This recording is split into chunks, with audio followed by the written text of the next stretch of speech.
Assalamualaikum warahmatullahi wabarakatuh. Saya Tifa Maudesari dari kelas 2C dengan NIM 1912 Di sini saya akan mempresentasikan tentang anatomi dan fisiologi sistem pernafasan. Yang pertama itu ada pengertian sistem pernafasan. Sistem pernafasan merupakan sistem organ yang digunakan untuk pertukaran udara atau gas, yang mana paru-paru menjadi organ vital yang memiliki fungsi utama sebagai alat pernafasan atau respirasi dalam tubuh manusia.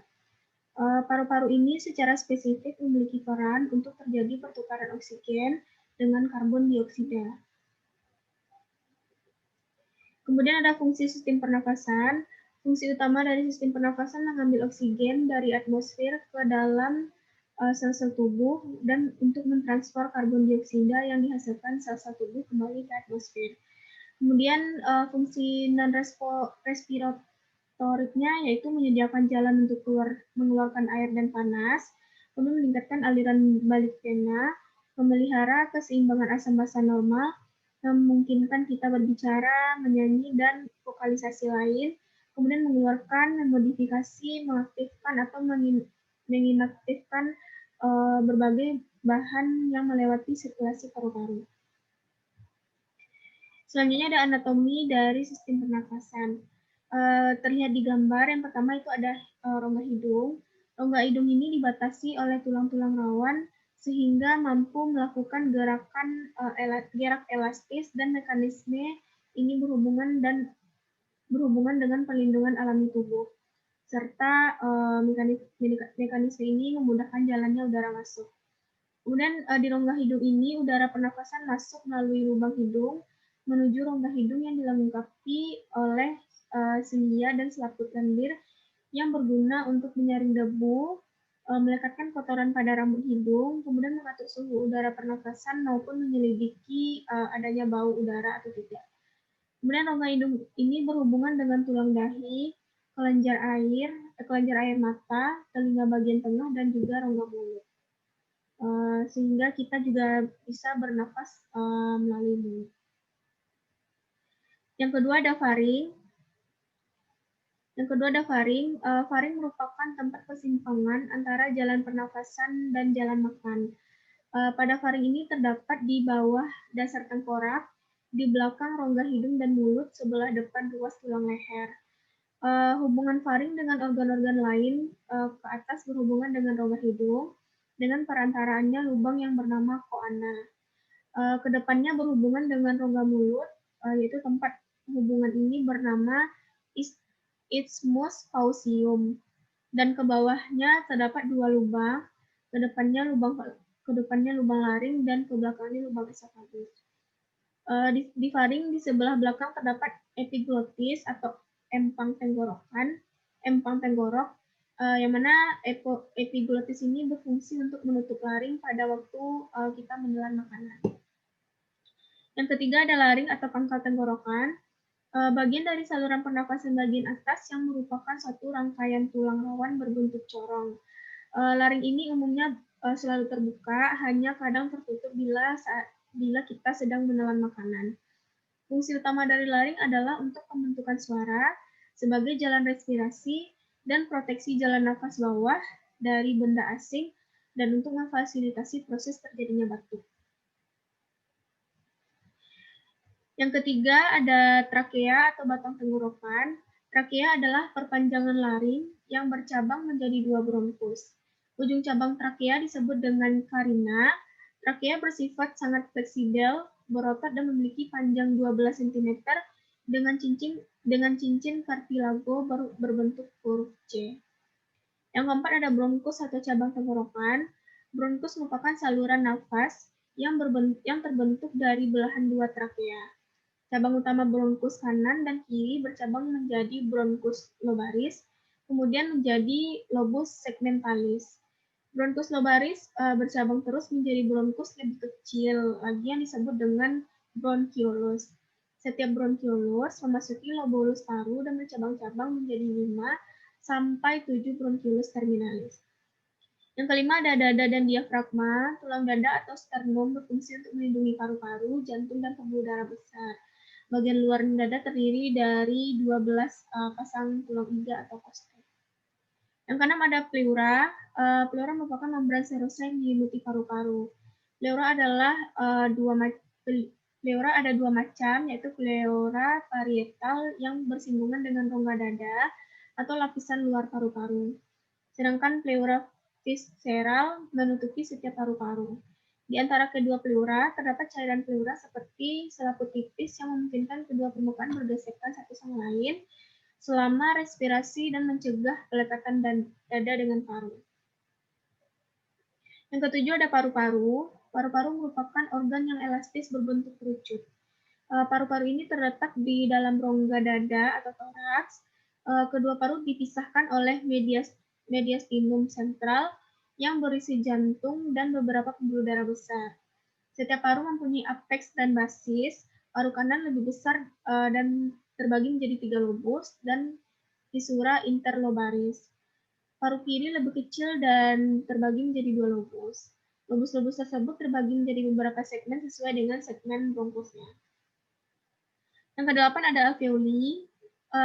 Alveoli merupakan parenkim paru-paru yang merupakan area aktif bekerja dari jaringan paru-paru yang mengandung berjuta-juta unit alveolus.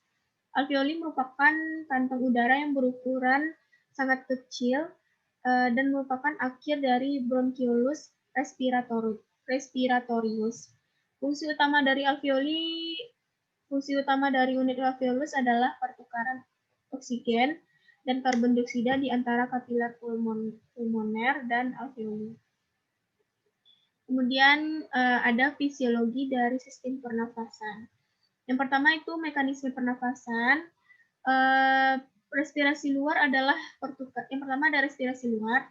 Respirasi luar ini adalah pertukaran udara yang terjadi antara udara dalam alveolus dengan darah dalam kapiler dan merupakan pertukaran oksigen dan karbon dioksida antara darah dan udara. Yang kedua ada respirasi dalam, adalah pernafasan yang terjadi antara darah dalam kapiler dengan sel-sel tubuh dan merupakan pertukaran oksigen dan karbon dioksida dari aliran darah ke seluruh tubuh. Yang kedua ada jenis-jenis pernafasan. Yang pertama, jenis pernafasan ada 2 jenis, yaitu pernafasan dada dan pernafasan perut. Pernafasan dada merupakan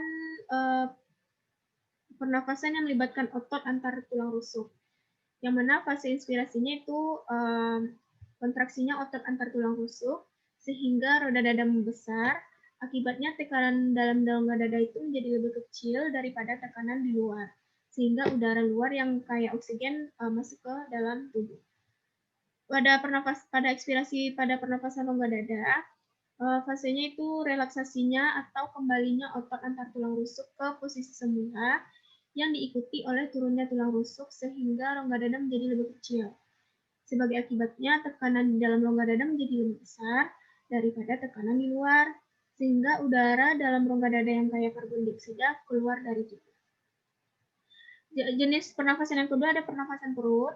Pernafasan perut merupakan pernafasan yang mekanismenya melibatkan aktivitas otot-otot diafragma yang membatasi rongga perut dan rongga dada.